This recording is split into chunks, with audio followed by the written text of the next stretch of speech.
스데반의 죽음으로 인해서 예루살렘에는 기독교인을 향한 큰 박해가 시작되었습니다. 그래서 성도들은 이 박해를 피해서 유대, 사마리아 또 온 지역으로 도망치듯이 흩어질 수밖에 없었습니다. 이들은 비록 박해를 피해 도망간 연약한 자들이었지만 하나님은 이들 가운데 섭리하셔서 흩어진 교회가 되도록 인도하셨습니다. 그래서 흩어진 자들이 결국 입술을 열어 흩어진 곳곳에서 담대하게 복음을 전할 수 있게 된 것이죠. 그 대표적인 인물이 누구였냐면 빌립이었습니다. 사마리아 성으로 가서 그곳 사람들에게 복음을 전하여 그 사마리아 사람들이 믿고 세례를 받고 그 사마리아 성에 큰 기쁨이 가득했다라고 하는 이 기록을 우리는 이미 확인을 했습니다. 빌립이 사마리아 성에서 복음을 전할 때 하나님은 그 성에 표적과 같은 병고침의 역사, 귀신이 떠나가는 역사까지도 허락하시면서 많은 이들이 그 이적과 표적을 보면서 하나님을 만날 수 있도록 섭리하셨죠. 오늘은 그렇게 사마리아 성에 큰 기쁨이 가득하며 복음이 확장됐던 역사 안에 있었던 조금은 불편하지만 우리가 경계해야 될 내용을 시몬이라는 인물을 등장시키면서 보여주는 내용입니다. 그 내용을 우리가 확인해 보겠습니다. 자, 9절부터 11절까지 함께 읽겠습니다. 9절부터 11절 시작. 그 성에 시몬이라 하는 사람이 전부터 있어서 마술을 통하여 사마리아 백성을 놀라게 하며 자칭 큰 자라 하니 낮은 사람부터 높은 사람까지 다 따르며 이르되 이 사람은 크다 일컫는 하나님의 능력이라 하더라. 오랫동안 그 마술에 놀랐으므로 그들이 따르더니. 자, 사마리아 성의 복음으로 인한 큰 기쁨이 있었다라고 하는 기록에 이어서 그 성에 이미 이전부터 있었던 시몬이라고 하는 한 인물을 소개하는데 성경은 이 시몬이라는 인물에 대해서 마술을 행하여 사마리아 사람들을 놀라게 한 인물로 소개합니다. 또한 자칭 큰 자라고 말하는 자였다고 합니다. 여기서 우리가 집중해서 볼 것 표현은 뭐냐면 놀라게 하며 라고 하는 단어입니다. 이 헬라어 단어는요 주로 사람의 이성을 혼미케 하는 행위들을 말하는 겁니다. 그러니까 사람의 이성을 혼미케 한다는 것은 뭐냐면 여러 마술과 같은, 때로는 미신과 같은, 때로는 어떤 우상의 종교적 행위나 이런 것들을 통해서 사람의 종교적인 감성을 딱 붙잡고 때로는 그 안에 두려움, 공포라는 요소를 집어넣어서 사람을 휘어잡아서 자기가 좌지우지하는 이렇게 종교적인 감성으로 사람을 휘어잡는 행위들을 의미하는 겁니다. 그래서 이러한 일들로 인해서 사마리아 성 사람들이 놀랐다. 근데 그 놀라는 현장에서 시몬은 자신을 향해서 뭐라고도 외쳤다라고 하는 거예요? 나는 큰 자다. 이렇게 자기 자신을 높였던 인물이라고 하는 거죠. 그랬더니 사마리아 성 사람들이 낮은 자부터 높은 사람까지 바로 이 시몬에게 영적으로 붙들려서 끌려다녔다. 이런 의미로 지금 본문이 소개를 하는 겁니다. 사실은 이 시몬이라고 하는 사람이 마술을 통해서 사마리아 사람들을 놀라게 할 때 그가 행한 마술이 단순한 속임수였는지 아니면 배후의 사단이 역사에서 어떤 이적과 같은 현상을 동반시킨 마술이었는지 정확하게 알 수는 없습니다. 왜냐하면 성경이 정확하게 이 부분에 대해서 묘사하고 있지 않기 때문에 그렇습니다. 다만 조금 전에도 말씀드렸듯이 사마리아 성에 있던 사람들이 낮은 자부터 높은 사람까지 다 이 시몬을 따랐고 이 시몬이 행하며 말한 것을 토대로 해서 이 사람은 크다 일컫는 하나님의 능력이다 이렇게까지 말할 정도였던 것으로 보면 단순하게 사람의 눈을 속여서 돈을 갈취하던 그런 삼류 마술사는 아니었던 것으로 여겨집니다. 따라서 이 시몬이라고 하는 사람은요 하나님의 이름을 사칭하기는 했지만 나름 매우 신통력 있어 보이는 그런 사람이었던 것 같습니다. 여러분, 사실 이런 류의 사람, 어떠한 이적과 같은 현상이 동반되든지 아니면 마술과 같은 사기를 치든지 하면서 자기 자신을 높이면서 사람들의 종교심을 이용해서 휘어잡아 따르는 무리를 막 늘려가는 건 꼭 이단 사이비만의 특징은 아닙니다. 참 속상하게도 기독교 보수 진영 안에도 이런 류의 사람은 꽤 있습니다. 그래서 이런 류의 사람에게 속아서 그 사람을 추앙하며 그 사람을 높이며 따라가는 안타까운 사람들도 꽤 많이 있음을 우리는 간간히 보게 되죠. 그래서 끊임없이 교회는요, 분별력을 갖기 위해 애를 써야 됩니다. 왜냐하면 이미 그런 사람도 있지만 아직은 아니더라도 언제든지 그런 류의 사람으로 변질될 수 있기 때문에 우리는 지금만 분별해서 되는 것이 아니라 앞으로도 끊임없이 분별하면서 하나님의 말씀을 따라가야지 사람에게 매이거나 사람을 따라가는 신앙이 돼서는 절대 안 됩니다. 그래서 늘 이 시몬과 같은 사람을 따라가는 성도가 아니라 오직 말씀을 분별력 있게 듣고 바라보며 따라가는 성도가 되시기를 간절히 소망합니다. 그렇게 사마리아 성 사람들의 이 종교심을 이용해서 휘어잡고 있던 그 시몬의 눈앞에 어느 날 누가 나타나냐면 빌립이라고 하는 한 사람이 나타나는데 그 사람이 자신보다도 더 신통한 능력을 발휘하는 거예요. 그래서 많은 사람들이 그 빌립을 통해서 새로운 믿음을 갖게 되는 것이죠. 자, 그 빌립을 바라보면서 이제 시몬이라는 사람이 어떠한 반응을 나타내는가? 우리 다음 절을 봅니다. 12절, 13절 함께 읽겠습니다. 12절, 13절 시작.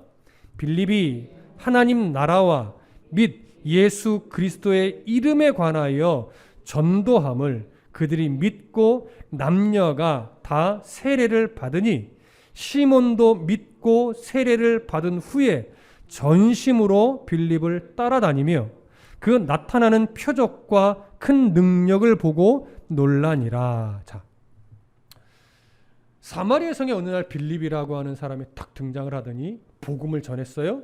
복음을 전하는 그 현장에 하나님이 표적과 같은 일들도 일으키셨어요. 병든 자가 고침을 받고 귀신이 쫓겨나가요. 이런 현상들 속에서 많은 이들이 하나님을 보았고 그래서 믿음을 고백하고 세례를 받으며 구원의 백성이 됐습니다. 자, 이러면 이제 시몬을 따라요, 빌립을 통해 하나님을 따라요. 많은 이들이 빌립을 통해 하나님을 따르는 자들이 됐어요. 그렇다면 시몬의 입장에서는 자기 밥줄이 끊겨지는 상황이에요. 여러분, 사도 바울의 이야기 속에서 이런 일들이 일어났을 때 그 마술을 부렸거나 아니면 귀신 들린 자를 이용하던 사람이 어떻게 반응했었죠? 바울을 대적해서 막 고소하고 고발하고 죽이려고 막 일들을 행했었죠. 그렇다면 지금 시몬도 자기 밥줄이 끊어지게 된 이 상황에서 어떻게 해서든지 빌립을 고소하거나 고발하거나 죽이려는 음모를 펼치는 것이 자연스러울 거예요. 근데 놀랍게 시몬은 그렇게 반응하지 않았어요. 오늘 13절에 뭐라고 기록합니까? 시몬도 믿고 세례를 받은 후에 전심으로 빌립을 따랐대요. 이건 놀라운 겁니다, 여러분.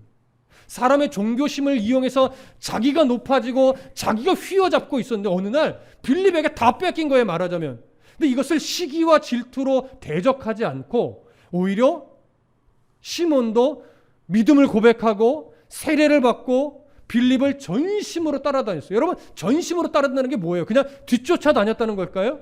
아니에요. 마치 수제자처럼 돕고 헌신하고 막 했다라고 하는 얘기예요. 그게 전심으로 따라다니는 거예요. 그냥 따라다니면서 구경했다는 얘기가 아니란 말이죠. 이렇게 보면 시몬은 오히려 대단한 사람이에요. 그렇죠? 그런데 이후에 나타나는 표현을 보면 이제 살짝 우리를 불안하게 만듭니다.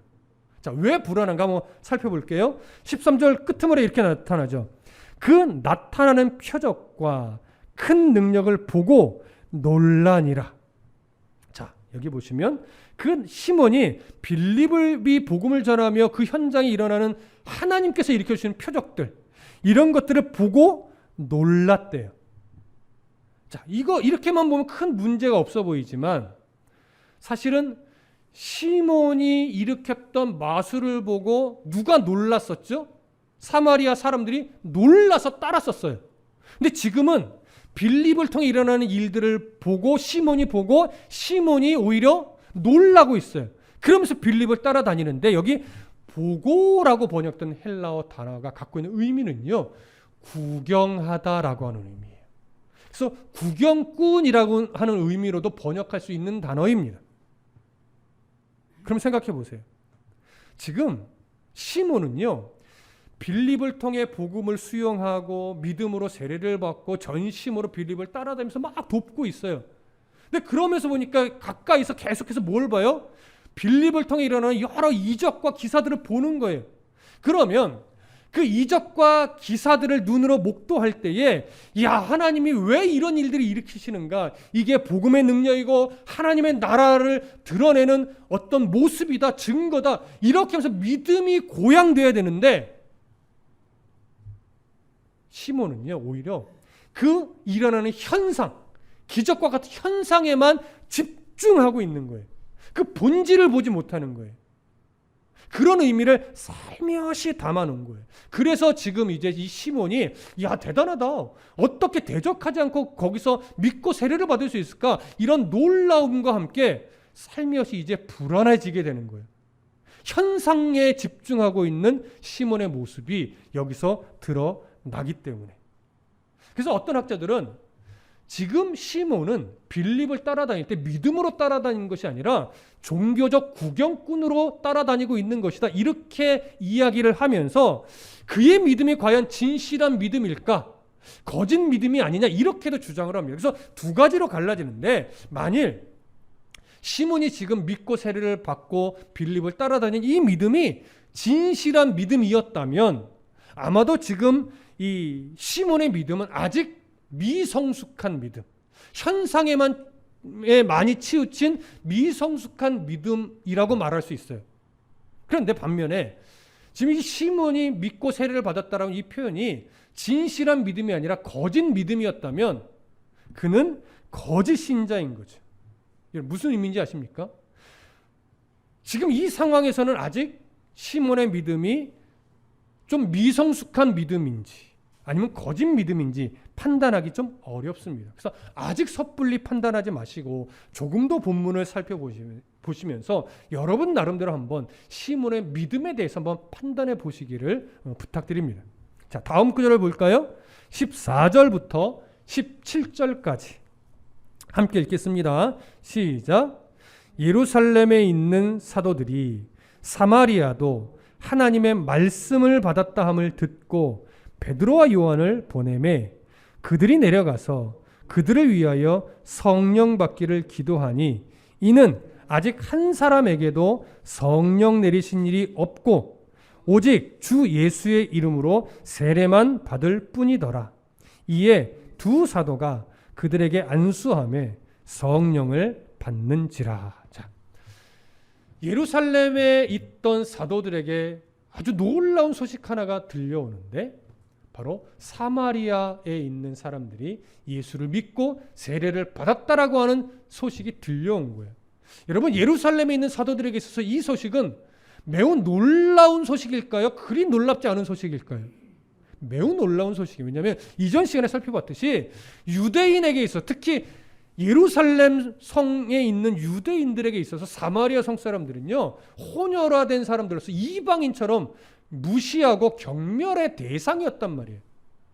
그냥 놀라운 건 아직 이 사도들을 중심으로 한 기독교인들 안에도 그렇게 이방인을 무시하고 경멸하며 사마리아 사람들도 그렇게 치부하는 성향의 잔재가 아직 남아 있어요. 그래서 나중에 바울과 함께 이 이방 사람들에 대한 구원의 문제도 나중에 이 교회 회의를 통해서 막 결정하는 이런 과정들이 나중에 나타나. 이런 걸 볼 때 아직 사도들에게 보이지 않는 이방인을 향한 벽이 하나 있는데 과연 그들도 구원의 대상이 맞는가? 하나님이 정말 그들도 사랑하는가? 이런 어떤 보이지 않는 문제들이 아직 남아 있어요. 그게 깨져야 앞으로 이방인을 향한 복음 전파가 더 효율적으로, 더 효과적으로 확산될 거예요. 그러니까 이방 땅에 복음이 전해지기 전에 뭐 어떤 문제가 하나 해결돼야 돼요? 이방인을 바라보는 사도들의 시선의 변화가 이제 필요한 시기인 거예요. 왜? 복음이 온 땅으로 이제 전파되어야 될 시기이기 때문에. 무슨 말씀인지 이해되시죠? 그래서 사마리아 성에 복음이 전파됐고 그 사마리아 성에 많은 사람들이 복음을 수용하고 믿고 세례를 받았다는 건 아주 놀라운 소식인 거예요. 그래서 사도들은 회의를 통해서 이 사실을 확인하고자, 정말 그들의 믿음이 바른 믿음을 가진 것인지 확인하고자 이제 두 사람을 파송합니다. 그 사람이 베드로와 요한인 거죠. 베드로와 요한이 그 임무를 받고 이제 사마리아로 가서 빌립을 만나고 사마리아 성에 믿음을 갖게 된 사람들을 만나서 이야기를 나눠보니 성경에 구체적으로 그런 표현은 없지만 그들의 믿음이 온전한 믿음이라는 걸 확인한 것으로 여겨집니다. 그래서 이 두 사도가 무엇을 위해 기도해 줬다고 기록을 해요? 성령 받기를 위해 기도해 줬다라고 하는 기록을 하는 겁니다. 조금 의아한 듯 기록하는 표현이 이거죠. 15절, 16절을 보시면 그들이 내려가서 그들을 위하여 성령 받기를 기도하니 이는 아직 한 사람에게도 성령 내리신 일이 없고 오직 주 예수의 이름으로 세례만 받을 뿐이더라. 분명 믿고 세례를 받았는데 성령은 아직 임하지 않은 것을 본 거예요. 그래서 성령까지 임하면 더 확실하겠구나 해서 기도를 해준 것이죠. 여러분, 보편적으로는 당연히 믿고 세례를 받을 때 성령까지 함께 임하며 구원의 백성임이 증명되어지는 것이 그 당시예요. 그런데 이상하게 지금 이 처음으로 이 복음이 이제 확장되어지는 기록에 있어서 사마리아 사람들에게는 분명히 믿고 세례를 받았는데 성령은 임하지 않았다라고 기록을 해요. 왜 하나님이 이렇게 믿고 세례를 받았음에도 불구하고 그때 바로 성령을 내려주시지 않았을까요? 학자들 중에는 이러한 내용을 정리하면서 빌립을 통해 세례받을 때는 아직 이들이 거듭나지 않은 상태였다. 그런데 사도들을 통해서 성령을 받으면서 비로소 거듭난 구원의 백성이 된 것이다. 이렇게 주장하는 학자들이 있는데 그렇게 보기는 좀 어렵습니다. 왜냐하면 고린도전서 12장 3절에도 분명하게 성령으로 아니하고는 누구도 예수를 주시라 할 수 없다라고 기록을 하고 있어요. 따라서 사마리아 사람들이 진심으로 믿음을 고백하고 세례를 받은 것이라면, 그래서 예수를 주로 고백한 과정이 있었다면 분명히 그들은 구원받은 백성이 된 것이 맞다라고 볼 수 있기 때문에 그렇습니다. 따라서 지금 당연히 이들이 구원받은 백성으로 봐야 함이 마땅하고, 그럼에도 불구하고 왜 성령이 임하지 않았을까는 거기에 하나님의 의도가 있다라고 보여지는 것이죠. 여러분, 제가 조금 전에 그런 말씀 드렸죠. 지금 예루살렘에 있는 사도들 안에 보이지 않는 이방인을 향한 벽이 하나 있는데 과연 그들도 하나님의 백성이 맞는가? 하나님은 정말 그들도 구원하시려고 하는가? 이것에 대해서 의문점을 사도들이 아직 잔재로 갖고 있었단 말이에요. 그게 무너져야 돼요. 그러려고 하면 사도들이 확실하게 이방인도 하나님이 사랑하시는구나. 이방 땅에도 복음이 필요하구나. 그들도 우리와 복음 안에 한 형제이구나. 이걸 확실하게 각인이 되어야 이제 온 열방으로 복음이 전해지는데 유용하단 말이죠. 그러기 위해서 하나님은 일부러 의도를 가지고 사마리아 성 사람들이 믿고 세례를 받았음에도 불구하고 성령을 주시지 않은 거예요. 누구 앞에서 주기 위해서? 사도들 앞에서 성령을 주기 위해서. 왜냐하면 그렇게 되면 사마리아 성 사람들도 하나님이 사랑하는 백성이며 그들도 구원의 백성이고 하나님 나라의 동일한 형제 자매라는 것이 확증되죠. 더 확실하게 증명되죠. 그래서 하나님은 일부러 사도들이 내려와서 이것을 그 두 눈으로 목도할 수 있도록 성령은 내려주시지 않은 것이라고 우리는 볼 수 있습니다. 이렇게 사마리아 성 사람들이 구원의 백성이고 하나님이 사랑하는 백성이라는 것이 사도들의 두 눈앞에서 확증되면 이제 그 시선이 어디에게로까지도 확장될까요? 이방 사람들, 모든 이방 사람들에게까지로 이 시선이 확장돼서 정말로 그들도 구원의 백성이 되어야 함이 마땅하고 하나님은 그들도 구원하길 원하시고 그 이방인들에게 복음을 전하는 것은 우리의 사명이라는 것을 사도들이 이제 확실하게 갖게 되기 때문이죠. 그래서 사마리아 성에 사람들이 세례를 받을 때 성령이 임하지 않고 지금 성령이 임한 것은 이런 의도로 우리가 볼 수 있는 겁니다. 그래서 우리가 조심해야 될 게 하나가 뭐냐면 사도들이 성령 받기를 위해서 안수기도 해줬을 때 안수기도는요 성령 받는 방법론으로 봐서는 안 된다는 사실이에요. 이 말이 무슨 말이냐면 사도들에게 성령이 임하게 하는 권능, 권세를 하나님이 주신 것이 아니다라고 하는 거예요. 무슨 말씀 이해되시죠? 사도들이 기도한 것은 그들이 구원받은 것이 맞는데 이제 성령이 내주해야 되는데 없으니까 안 보이니까 사모하는 마음으로 간절한 심령 그들을 위해서 기도해 준 것뿐이에요. 그리고 하나님은 그들의 기도를 듣고 응답해 준 것뿐이지 사도들에게 성령이 임하게 하는 어떤 권세가 있다거나 능력이 있어서 사도들의 안수기도가 성령이 임하게 하는 방법이다 이렇게 말해서는 안 된다라고. 무슨 말씀인지 이해되시죠? 자, 그렇게 하나님은 사도들의 눈앞에서 성령이 임하게 하심으로 이방 사람들도 사마리아 사람들도 하나님이 사랑하는 백성이라는 사실을 확증하셨어요. 자, 그러면 이제 여기서 우리가 한 가지 더 정리해 볼 것이 있는데 사마리아 사람들이 베드로와 요한에게 안수기도를 받음으로 인해서 성령이 임하는 이 사건 가운데 지금 우리가 보았던 마술사였던 시몬 과연 이 사람도 안수기도를 받고 성령을 받았을까 하는 문제죠. 성경은 이 부분에 대해서 전혀 언급하지 않아요. 그러면 시몬은 앞장서서 빌립을 따라다니며 빌립을 돕던 자였죠. 그렇다면 이 시몬이 이때 안수기도를 안 받았고 성령을 받지 않았다라고 말하기가 어려울 거예요. 당연히 앞장서서 먼저 세례를 받았을 가능성이 더 높죠.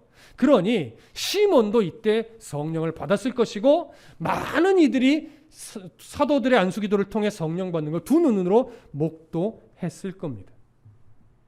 자, 이렇게 상황을 이해하고 나서 이제 다음 구절을 보면 우리가 조금 더 시몬에 대해서 불편한 마음을 갖게 돼요. 18절 19절 함께 봅니다. 18절 19절 시작.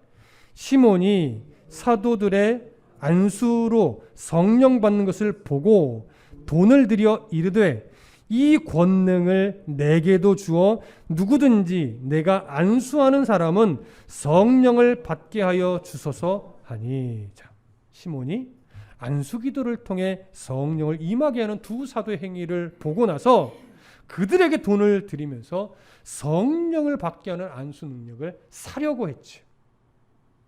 제가 조금 전에 사도들의 안수기도는 하나님이 주신 성령 받게 하는 권세가 아니다, 방법론이 아니다라고 말씀드렸어요.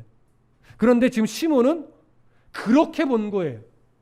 사도들에게 성령이 임하게 하는 권세와 능력이 있는 것처럼 여긴 거죠. 그러니까 빌립보다도 더 큰 능력을 소유한 자처럼 두 사도를 지금 바라본 거예요. 그래서 돈을 주고 그 성령이 임하게 하는 권세를 사려고 한 거죠. 어쩌면 마술사였던 때의 그런 종교관을 아직 버리지 못했기 때문에 나온 현상일 겁니다. 베드로는 이런 시몬을 이제 아주 무섭게 책망합니다. 20절부터 24절 함께 보겠습니다. 20절부터 24절 시작. 베드로가 이르되 네가 하나님의 선물을 돈 주고 살 줄로 생각하였으니 네 은과 네가 함께 망할지어다. 하나님 앞에서 네 마음이 바르지 못하니 이 도에는 네가 관계도 없고 분깃될 것도 없느니라. 그러므로 너의 이 악함을 회개하고 주께 기도하라. 혹 마음에 품은 것을 사하여 주시리라. 내가 보니 너는 악독이 가득하여 불의에 매인 바 되었도다. 시몬이 대답하여 이르되 나를 위하여 주께 기도하여 말한 것이 하나도 내게 임하지 않게 하소서 하니라. 자, 베드로는 시몬에게 아주 무섭게 책망하는데 첫 번째는 이렇게 책망했죠. 네가 하나님의 선물을 돈 주고 살 줄로 생각하였으니 네 은과 네가 함께 망할지어다. 그리고 두 번째 이렇게 말하죠. 하나님 앞에서 네 마음이 바르지 못하니 이 도에는 네가 관계도 없고 분깃될 것도 없느니라. 이러한 책망을 보면 정말 이 시몬의 믿음이 거짓 믿음이었던 것 같이 보여져요. 그러다 보니까 이렇게 바라보게 되면 지금 베드로의 이 책망은 마치 시몬을 향해서 지옥의 심판을 선언하는 책망처럼 여겨집니다. 그런데 꼭 그렇게만 봐야 되는가도 한번 생각해 봐야 돼요. 이건 어쩌면 그의 미성숙한 신앙을 지적하면서 다시 성숙한 신앙으로 돌아오게 하기 위한 의도로 말하는 무서운 책망으로도 볼 수 있는 여지는 있습니다. 그런데 이 두 구절에 있는 이 표현 때문에, 이 책망, 무서운 책망 때문에 사실 많은 학자들이 시몬이 받은 세례를 거짓 세례로 보는 시선이 많은 것이 사실입니다. 그런데 조금 조심스러운 것이 뭐냐면 이 두 구절만 보면 정말 그럴 수도 있겠다, 그런 것도 같다라고 여겨지는 면이 있는데 22절을 보면 조금 우리 안에 의문점이 생겨요. 자, 22절 볼게요. 22절에 이렇게 말합니다. 그러므로, 자, 20절, 21절에 책망을 하고 나서 그러므로 너의 이 악함을 회개하고 주께 기도하라. 혹 마음에 품은 것을 사하여 주시리라. 분명히 용서받는 부분을 언급하거든요. 회개하라고 요청하는 거예요. 근데 회개하면 너의 악함을 하나님이 용서해 줄 거야 라고 이야기를 하는데 그 악함에 대해서 뭐라고 한 번 더 부연하냐면 혹 마음에 품은 것을 이렇게 얘기해요. 그러니까 지금 베드로가 회개하라고 요청하는 그 악함이 뭐냐면 마음에 품은 거예요. 시몬의 마음에 품은 것. 그 마음에 품은 것을 하나님이 용서해 줄 수도 있으니 너 회개해라, 이 얘기를 하는 거거든요. 그러면 시몬의 마음에 품은 게 뭘까요? 예수 그리스도를 믿음의 주로서 인정하지 않고 거절하는 거예요? 그건 아니잖아요. 그렇죠? 지금 마음에 품은 것은 뭐냐면 예수 그리스도를 구주로 인정하는 인정하지 않고 거부하는 것이 아니라 돈으로 어떤 성령이 임하게 하는 능력을 사려고 하는 왜곡된 태도, 탐욕스러운 태도, 바로 이걸 말하는 거예요.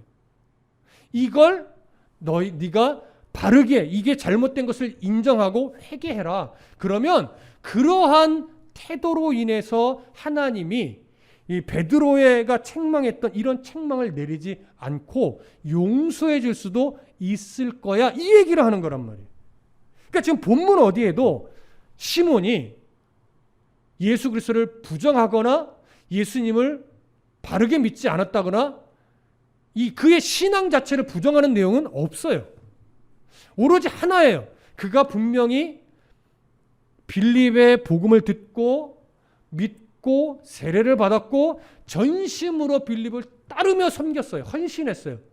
근데 그 과정에서 한 가지 왜곡된 게 드러나는 것이 뭐냐면 자꾸 나타나는 이적과 표적을 통해 하나님을 보는 것이 아니라 이적과 표적을 어떤 사람의 능력처럼 오해해서 그 능력을 돈으로 사서 자기가 높아지려고 하는 이런 잘못된 태도, 이걸 지금 지적하고 있는 거란 말이죠. 그래서 이 빌립이 또 이 베드로가 시몬을 향한 이 무섭게 한 책망이 과연 지옥의 심판을 선언하는 책망으로 볼 수 있느냐? 조금 저는 어렵다고 여겨집니다. 그래서 20절에서 21절에 기록된 이 무서운 책망은 어찌 보면 네가 빌립을 도와 열심으로 헌신하고 섬겼지만 그 섬기는 태도가 말하자면 왜곡된 시선으로 돈을 더 우선순위에 놓는 그런 시선으로 섬기고 따랐으니 너는 그것으로 인해서 어떤 공로를 인정받거나 하나님의 칭찬을 받을 수는 없을 거다 라는 의미로 무서운 책망, 그러니까 그걸 돌이켜야 되니까 이런 마치 멸망에 이를 것 같으니까 그러니까 그런 태도를 버리지 않으면 너는 결국 그 은과 함께 망할 거야. 그러니까 그런 태도를 빨리 바꿔야 돼. 이런 의미로 한 무서운 책망이 아닌가, 이렇게 여겨질 수 있는 거죠. 무슨 말씀인지 이해되십니까? 그렇기 때문에 23절에 내가 보니 너는 악독이 가득하며 불의에 매인 바 되었다. 이 표현도 네가 예수의 복음을 믿고 세례를 받아 구원이 백성이 되었음에도 불구하고 아직 물질의 가치를 최고의 우선순위에 놓고 이렇게 따르고 있는 것으로 보아 너는 아직 불의의 매인 연약한 성도이구나. 이런 의미로 23절이 이해되어질 수 있는 거예요. 그래서 이 말을 듣고 시몬이 두려워하는 마음으로 이렇게 말하죠. 시몬이 대답하여 이르되 나를 위하여 주께 기도하여 말한 것이 하나도 내게 임하지 않게 하소서. 베드로의 책망이 무서운 거예요. 그래서 이 책망에 대한 시몬의 반응을 놓고도 두 가지로 갈라져요. 그래도 지금 시몬이 회개하려고 하고 있다. 또 어떤 사람은 이건 회개가 아니다. 그냥 무서워만 하는 거다. 벌만 피하려고 하는 거다. 그러니까 이것은 회개가 아니다. 이렇게 말하기도 합니다. 근데 참 놀라운 것은 그 다음에 시몬이 뭐 회개를 했다거나 아니면 회개하지 않았다거나 시몬에 대한 그 다음의 이야기를 전혀 하지 않아요. 이 말은 뭐냐면 성경이 누가가 이 사도행전을 기록할 때 시몬이 믿음이 정말 이 세례를 받은 게 진짜 세례를 온전하게 받은 거냐, 바른 세례를 받은 거냐, 거짓 세례를 받은 거냐, 사실 여기에는 초점이 없는 거예요. 강조점이. 무슨 말씀인지 이해되세요? 다만 시몬이 왜 이렇게 반응했으며 왜 누가가 이 내용을 이렇게 기록해놨는지 그 의도를 찾는 것이 사실은 더 중요하다라고 하는 것이죠. 그래서 이 시몬이 정말로 거짓 신자인지 아니 진짜 신자이지만 아주 미성숙한 돈을 우선시에 놓고 있는 좀 왜곡된 신앙을 가진 미성숙한 성도인지에 대한 판단은 사실 성경이 하고 있지 않기 때문에 우리도 하지는 않으려고 해요. 하지만 여러분들 나름대로는 어떨까 한번 분별해 보시는 것도 필요할 거예요. 무슨 말씀인지 이해되시죠? 자, 그래서 우리는 지금 설교로는 이 사람의 시몬의 믿음이 구원받은 믿음이냐 그렇지 못한 믿음이냐에 대해서는 논의하지 않을 겁니다. 다만 왜 기록했을까? 뭘 보여주기 위해서 기록했을까? 이 부분을 찾아볼 거예요. 자, 이해되시죠? 자, 시몬이 왜 이렇게 왜곡된 신앙을 가지게 됐을까요? 그 근본적인 이유가 뭘까요? 바로 기적과 같은 현상에 너무 집중했기 때문에 그래요. 그 기적과 같은 현상을 주신 하나님의 의도와 본질을 보지 못하고 이적과 기적이라는 현상에만 집중하다 보니까 하나님을 놓치고 나도 저런 능력을 가지면 나도 이름이 높아지겠지라고 하면서 옛 습관이 지금 튀어나오고 있는 거예요. 그런데 지금 이 시선을 바로 잡아야만 해요. 왜냐하면 이제 이 사마리아의 복음 증거를 출발점으로 해서 이방 땅의 복음이 전해져야 되는데 앞으로 만나게 될 이방 땅의 모든 사람들은 다 우상 숭배자들이며 미신에 빠져 있는 사람들이에요. 그럼 그 우상 숭배, 미신 이런 것들에는 항상 뭐가 동반돼요? 미신적 현상들. 그것도 초자연적인 어떤 모습을 띠고 있는 이런 미신적 현상들이 많단 말이에요. 그런 자들을 하나님께로 인도하려면 분명 하나님도 곳곳에서 이적과 기적과 같은 현상들을 일으켜 주시겠지만 그들의 신앙을 이적과 기적으로 끌고 가지 않아요. 하나님이. 결국 그들의 신앙을 어디에다가 뿌리내리게 만들어요? 말씀, 복음에 뿌리내리게 만들어요. 그것이 사도들을 통해서 일어날 것이고 바울을 통해서 일어날 것이고 또 이름 없는 여러 성도들, 전도자들을 통해서 이런 일들이 일어날 거란 말이에요. 마찬가지로 오늘 우리의 신앙도 결국 어떤 성도의 신앙이 건강하게 자랄 수 있느냐? 이적과 기적을 바라보는 신앙이 아니라 오직 말씀을 바라보는 신앙에 서 있는 사람, 이 사람들의 신앙이 성장하게 되는 거예요. 사실 우리들의 신앙을 볼 때 기적이 동반될 때와 기적이 동반되지 않을 때를 비교하면 어떤 상황이 복음을 드러내기에 더 효과적일까요? 당연히 기적과 같은 현상이 동반될 때가 더 효과적인 것은 분명합니다. 하지만 하나님이 우리들의 삶에 지속적으로 계속해서 이적과 같은 현상, 기적과 같은 현상을 계속 주시지는 않아요. 또 우리가 원할 때 거의 주시는 적이 없어요. 왜일까요? 사람의 본질 때문에 그래요. 우리 안에 있는 죄성 때문에 그래요. 우리 안에 있는 죄의 잔재들은요, 기적이 동반되는 신앙을 경험해 갈 때 그 기적을 통해서 하나님을 정말 바르게 봐야 됨에도 불구하고 사람은 이상하게 기적에 대한 경험을 많이 하면 할수록 하나님을 보지 않고 기적을 보는 신앙이 돼요. 이게 무슨 말씀인지 이해되십니까? 여러분, 만약 저에게 투시의 은사, 흔히 말하는 투시의 은사, 예언의 은사, 신유의 은사가 만약에 있다, 강력하게 있다. 그래서 제가 막 안수기도만 해줘도 막 병이 낫고 사람의 심정을 꿰뚫어봐서 어떤 고민하는지 막 알아보고 그의 앞날을 막 말씀을 가장해서 예언해주고 이러면 여러분, 우리 교회는 벌써 막 건물 사고 건축하고 난리가 났을 거예요. 사람 메어 터질 겁니다. 하지만 여러분, 어느 순간 그러다 보면 어느 순간 저를 통해서 여러분 하나님을 보지 못할 겁니다. 하나님을 만나지 못하게 돼요. 왜일까요?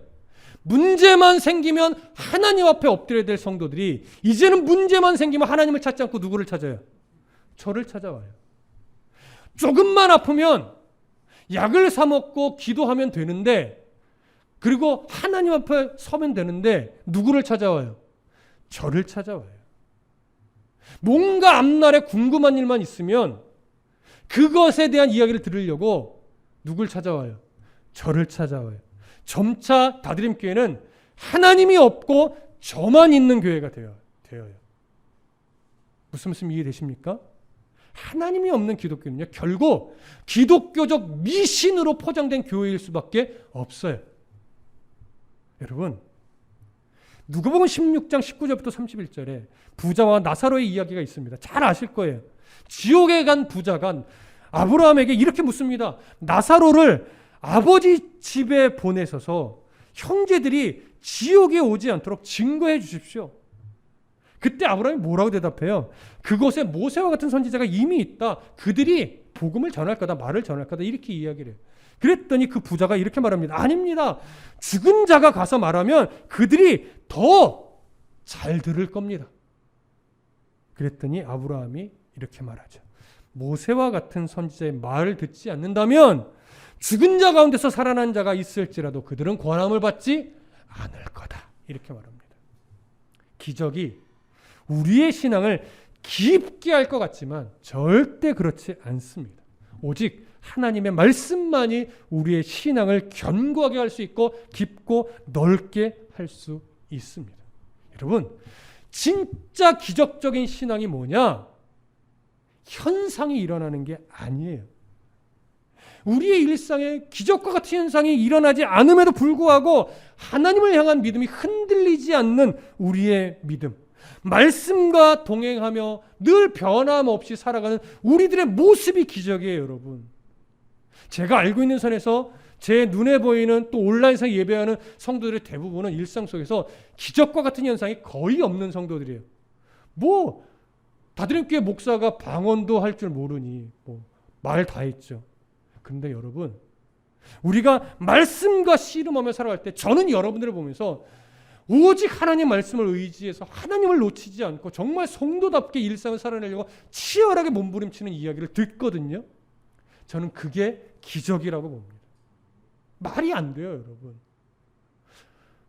속된 말로 하나님이 갑자기 막 여러분들의 가정에 엄청난 물질을 부어주신 것도 아니고, 여러분들에게 정말 하나님을 부인할 수 없는 어떤 기적과 같은 현상을 날마다 주시는 것도 아닌데, 그저 똑같이 세상 사람들처럼 똑같은 일상을 그저 살아가는 사람들일 뿐인데, 그런 삶을 살아내면 낼수록 인생이 길어지면 길어질수록 결국 우리 안에 남는 게 뭐예요? 역시 하나님이 답이다. 하나님이 아니면 안 된다. 나는 하나님의 은혜 없으면 살 수 없는 존재가 맞구나. 여러분, 이런 고백만 남잖아요. 이게 기적이죠, 여러분. 그러니 이제 이 말씀에 여러분 동의하고 아멘 하신다면 이제부터 우리가 더 결심해야 될 것이 뭐냐면 지금처럼 기적을 쫓는 신앙이 되지 말고 끝까지 말씀의 반석에 깊이 뿌리내린 신앙이 되기 위해서 늘 힘을 쓰셔야 돼요. 능력을 구하는 신앙이 아니라 기도의 무릎 위에 견고하게 서는 신앙이 되기 위해서 지금처럼 애쓰는 거예요. 내 이름을 높이 드러내기 위해서 하나님을 이용하는 자가 아니라 예수의 이름을 드러내기 위해서 내 이름을 가려버릴 줄 아는 그런 신앙이 되셔야 합니다. 지금처럼 오직 예수의 이름만 의지하고 오직 예수의 이름만 드러나는 정말 복된 성도의 삶이 되시기를 끝까지 이 신앙 놓치지 않으시기를 축복합니다. 기도하겠습니다.